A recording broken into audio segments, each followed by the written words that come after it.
and thank you for joining me today. My name is Laura and this is the I Heart Knitting YouTube channel. You can find me on the rest of the internet as I Heart You, that is spelled E-W-E, and that is my Instagram handle. That is the name of my Etsy shop where I sell handmade project bags and other items. And you can find me on Ravelry as I Heart You Knits. It's been about 2 weeks since I recorded last. I'm sure you'll notice that I'm in a slightly different location here. I'm in my living room today because just as I started to record, my neighbors started doing some drilling, hammering, strange noisy things just outside my studio window basically. So I'm hoping that the noise will be, you won't hear the noise quite as much in here as you would in my studio, which is in there, which I normally record in. So yeah, you get to see my Christmas tree, which is always fun, I think. Little festive decoration this time of year. We just put it up last week. And yeah, and the light's good in here right now anyway, so it worked out. Today I am wearing my throwover sweater. This is a pattern by Andrea Mowry, and I knit this out of Knitpicks Wool of the Andes. I've only worn this a couple times, but I'm really happy with it. I realized after I finished it that the Wool of the Andes is more of a light worsted than a true worsted. So it is a little snug. You can see on the sleeves it's quite fitted, but I'm okay with that. It fits okay in the body, and my gauge was pretty much right, like my stitch gauge. Maybe it was just off by, like a little bit, maybe half a stitch or something like that. But around the whole circumference of a sweater, that can make a difference. And I think in the future, I've talked about this in previous episodes, in the future with Andrea Mowry patterns, I'm going to go up a needle size just to be safe as well. So I think it was that combination of not going up a needle size and then also using the Wool of the Andes, which is maybe a little bit light for a worsted weight anyways. So it's a little snug, but like I said, I've only worn it a few times and I think it will relax a little bit, especially in the sleeves as I wear it. And it kind of becomes more fitted to my body because it's not a superwash or anything like that. So the wool will naturally kind of relax into the shape of my body as I wear it. I'm really happy with it. Otherwise, I chose to add the little stripe detail again on the arm, and then I did it as well on the body, the bottom of the body. And I just saw someone else, I think it was Sarah from Cozy Up Knits did this, and I thought, oh, that's a fun idea, and it just adds a little something to the cuffs and the edge. So I decided to copy them and do that. So yeah, so I have a couple finished objects to show you. Not a lot, I would say not a lot of knitting, but I have done a little bit in the last 2 weeks, and I completely finished a pair of tall socks. So this has been taking up most of my time. I can't really complain about not getting much done because these are huge. So these were my tweed socks. I think I showed you these last time. I'm not sure how far along I was, but as you can see, I've finished both of them here. I just did these as vanilla toe-up socks. I did like Judy's Magic Cast On for the base of the toe. And then I increased every round 9 times, and then I increased every other round 5 times, and then that got me up to my 64 stitches that I need to make my socks. And I did these on 2.25 millimeter needles, as I normally do, the Fish Lips Kiss heel. And then what I did is I actually increased a little bit along the back of the calf so that they would fit me a little better in my leg, because I have, kind of bigger calves. Like sometimes rubber boots don't fit me, that sort of thing. So I wanted to make sure that these were going to fit really well, considering how tall they are. So I did 25 rounds of straight knitting, and then I found the back of my heel, or the back of my leg halfway across, and I increased 2 stitches on either side of that center back every 10 rounds, and I ended up doing that 8 times. So that increased 16 stitches. I then had 80 stitches on my needle by the time I went to do my ribbing. So then with the ribbing, I decided to do a knit 1 purl 2 ribbing here, and I did about 45 rounds of ribbing before I cast off. I used Judy's Magic Cast Off, and because I had 80 stitches on the needle, I did need to increase 1 more to get that multiple of 3, those 81 stitches on my sock.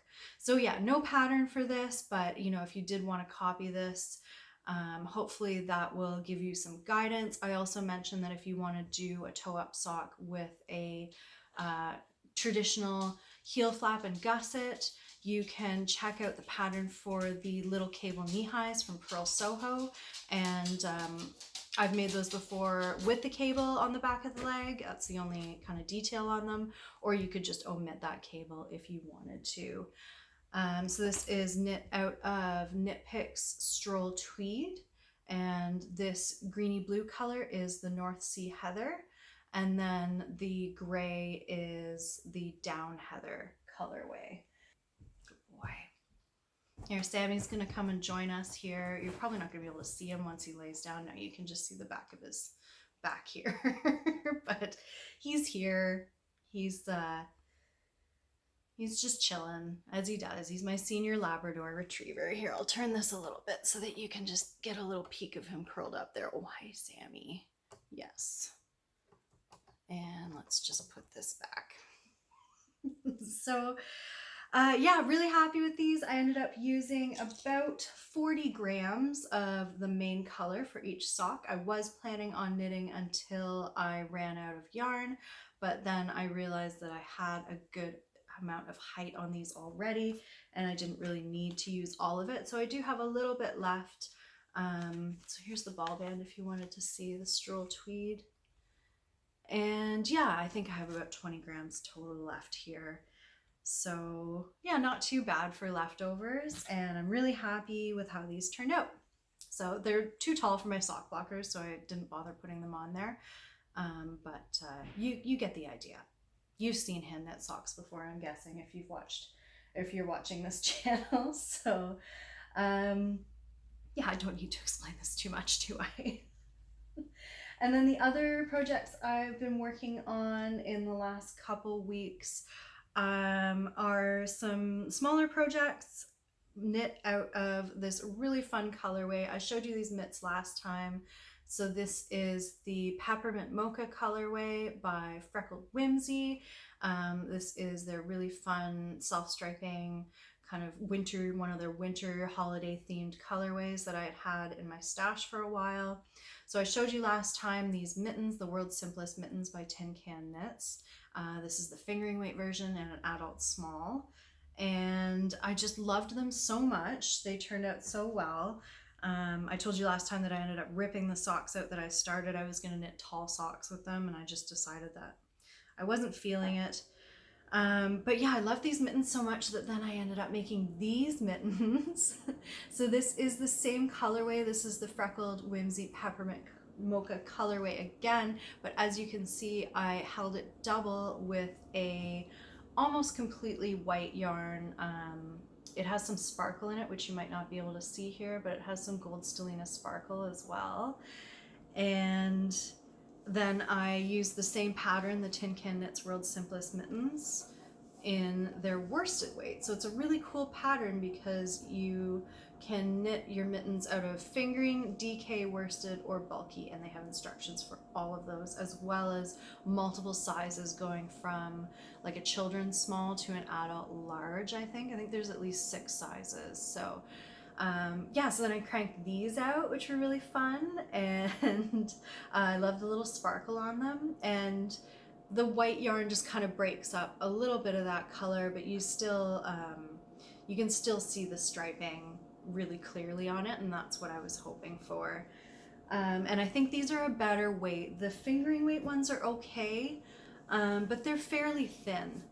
They would work really well as like a mitten liner if you had thicker mittens, or they will work for me, you know, in the Pacific Northwest where I am, as kind of fall or warmer weather mittens. You know, they're not super warm, but they are pretty cozy.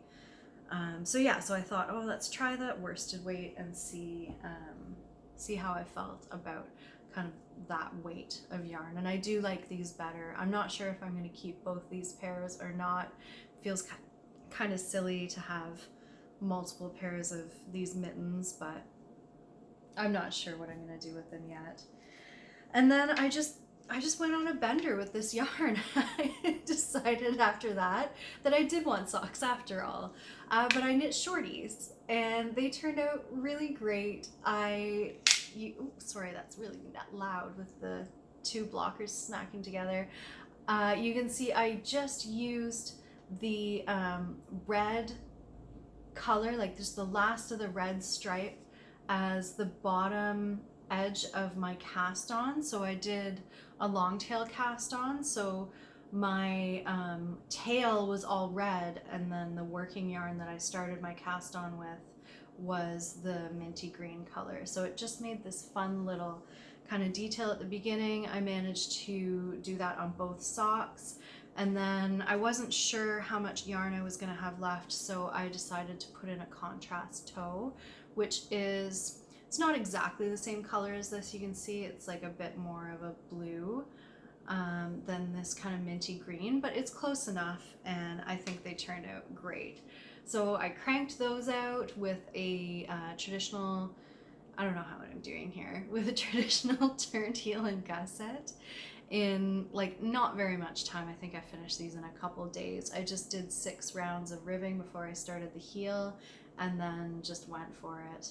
And I love how they turned out. They're so cute. And then with the last little bit of yarn, I made a little ornament. I love this little ornament pattern. It's super cute. The pattern on Ravelry is called Balls Up, and I can't remember the name of the author. It's like it's not the name of the author. They have like a handle that they use. But I'll link it down below if you're interested, because it's a great little way to use some scraps. I think the pattern says you need about 8 grams of yarn total maybe. And I actually just put these, instead of using a foam ornament like they say to put a foam ball inside for the pattern, I actually just use an ornament like one of these plastic ornaments. I had like a big pack of you know, like a multi-pack of ornaments, and there were a couple just plain white ones and plain red ones that I didn't really need to use on the tree, so I've just started covering those up. So what I like about that is you can pop off the little topper as you're knitting and then pop it back on. So you knit the majority of this just without having the ball inside on double pointed needles. And then as you start to decrease, you then take the Christmas ball and insert it inside and then knit around the last little bit. So I would definitely recommend double pointed needles for this rather than magic loop. The double points just do a better job of working around this circumference, where the magic loop, you know, trying to do half and half on this circle doesn't work very well, if you can imagine. So yeah, so that's what I end up doing, is I just take my cast on and pop it through, like pop the little knob here through the center of the cast on, and then when I cast off on the top, or draw the yarn through the top, then I can close up that top. And yeah, so I knit a little ornament with some of my leftovers. So I used almost the entire ball of yarn, the whole 110 gram skein, between, you know, the socks, the Christmas ball, and the 2 pairs of mittens. So I posted a photo about this on Instagram, and a lot of you really liked it, really liked this idea. And you know, we end up with so many leftovers. You know, we all have our bins full of leftover yarns, or at least I do, from all my sock knitting and things like that. So it was nice to use it all up. I showed you some of these last year, but I have some new ones as well. I have some more ornaments to show you with that balls up pattern. I'll put a link up here to my episode around Christmas last year, where I showed a lot of Christmas ornaments that I had made. So these are some of the ones from previous years. You can see they do include the charts for these stranded color work versions in that balls up pattern that I'll link to. It's a free pattern as well. So I did these a few years ago. This is a Christmas colorway from Long Dog Yarn from years and years ago. I'm not quite sure what it was called, but I would doubt that Long Dog Yarn dyes this anymore. And then I just paired it with like a kind of charcoaly color, really similar to my sweater actually. So these are really just super fun to make. That's just the same colorway on its own. And then this year I've done a few more. This is a yarn, is this a Yarn Ink colorway? No, this is Vivid Yarn Studios. I get them confused because they are kind of friends, I think, and they're both from Alberta. So this is a Vivid Yarn Studios colorway, and I think it had something to do with Gingerbread House, but it was like a special club colorway, I believe. Another kind of Christmassy colorway. This was my Flock Fiber Studio Christmas yarn that I knit socks out of maybe 2 years ago, and it's just a really fun kind of gray and black with the red and green kind of traditional colorways speckled in there too. And then I did a colorwork one with this is a Yarn Ink, no, this is a Vivid Yarn Studios too. And another Christmas colorway, and then just this really bright red as the contrast. You can see this is the same pattern as this one here. And yeah, I'm really happy with them. I love how they turned out. I knit this one on 2.5mm needles this year, and then I decided that the 2.25 fits a little tighter on the Christmas balls. This one's just a little bit loose, and I really like the look of when they kind of stretch out over the ball. So I actually might rip this one back a little bit and maybe take a round or two out so it's just a little snugger. We'll see. They don't take very long to do. So yeah, that's pretty much all my knitting that I've done in the last couple weeks. So you can see I've been wanting really small projects and just kind of, I guess, quick wins and quick finishes. I've got my Christmas little deer and plaid mug today with coffee in it. Yeah, I don't know what came over me, but you know, I just kind of had that urge to do sort of small things.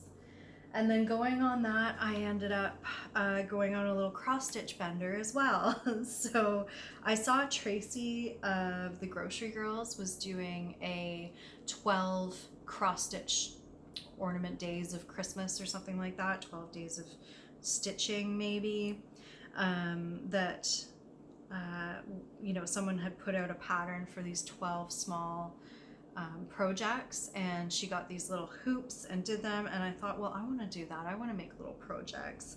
And so I did check out the 12 Days of Stitchy ornaments, and they're really cute, but they weren't quite what I had in mind for designs. So I ended up finding, I'll link to this again below. I ended up finding on Etsy a cross stitch pattern that was supposed to be like a sampler with 24 like little images that you know, you were supposed to stitch like a big background for, and then there were 24 little boxes where you did each design.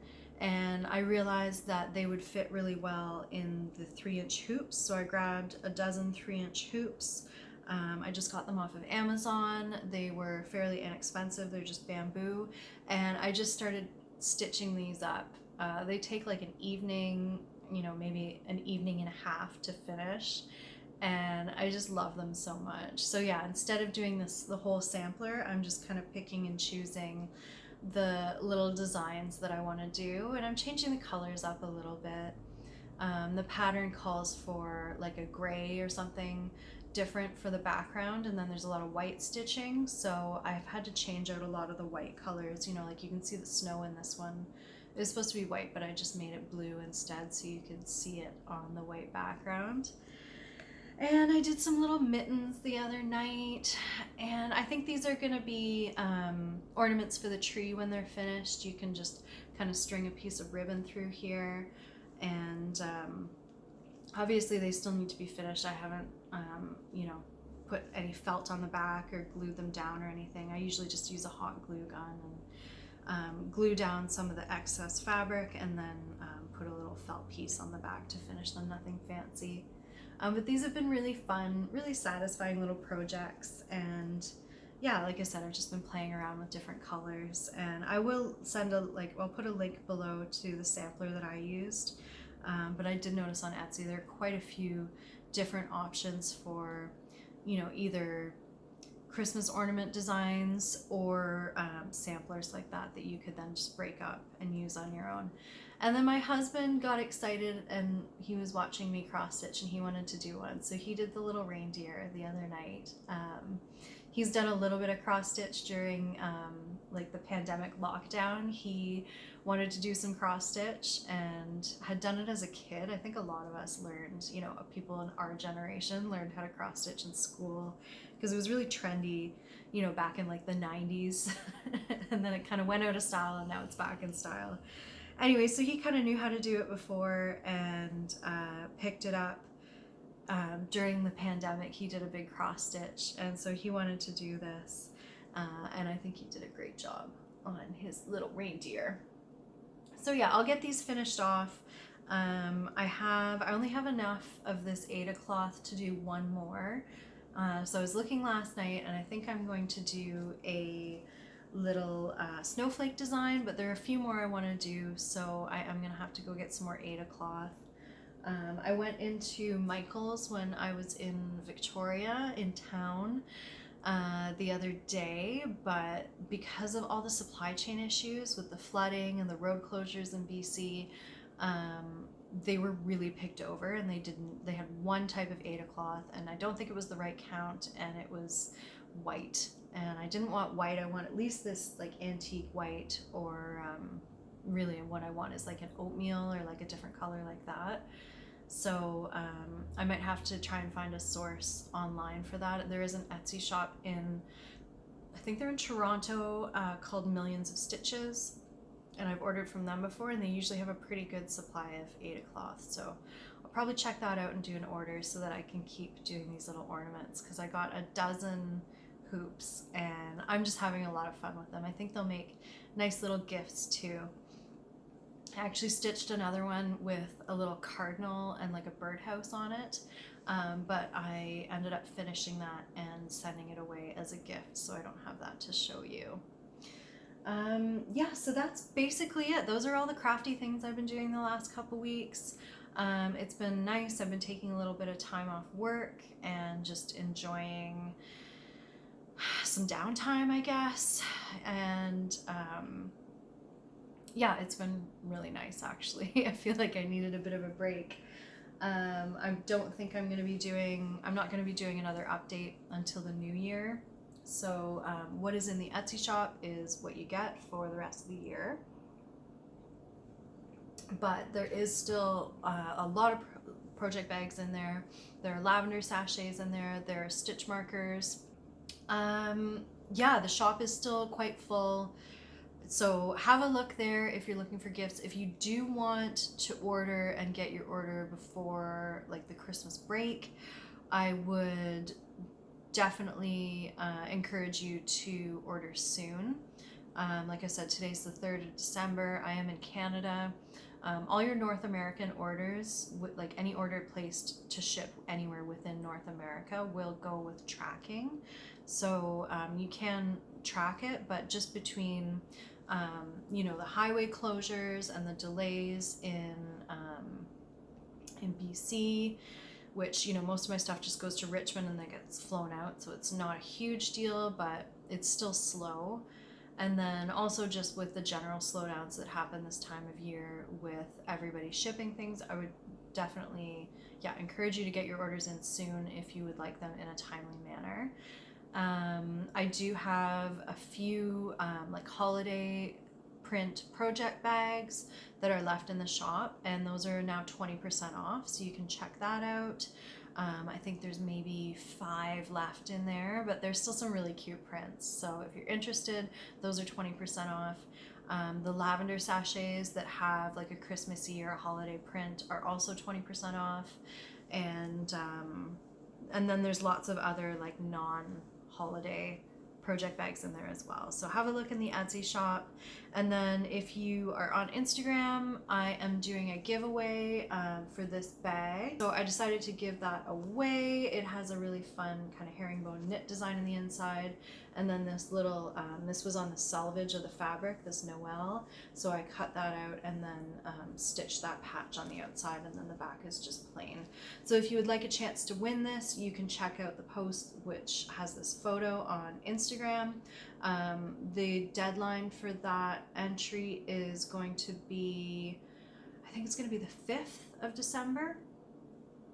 Yeah, so this will be up very soon. So you have another day or two to go check that out, and all you have to do is just make sure you're following me, and then you can tag someone in the comments for a chance to win this bag, which I will mail with probably some little Christmas goodies in it as well. So yeah, I think that's pretty much it. Bit of a short episode this time, but yeah, I think that's okay. And I think I'm going to try and record at least one more episode before the new year, kind of like a year-long roundup, you know, like kind of showing the things that I've worked on and finished in the last year. So yeah, you can look forward to that in the next couple weeks, and then I'll probably take a little bit of a break until the new year. But yeah, I just wanted to say thank you for all your support so far this year with the Etsy shop and everything. It's been kind of an interesting year, but I really appreciate, you know, all your encouragement, and, you know, those of you who have ordered, thank you for that. Yeah, it's been really great. And yeah, so I hope you guys are all doing well wherever you are. And yeah, I think that's pretty much it for me. I hope you're doing well. Thank you for watching, and we'll see you again next time. Okay, bye-bye.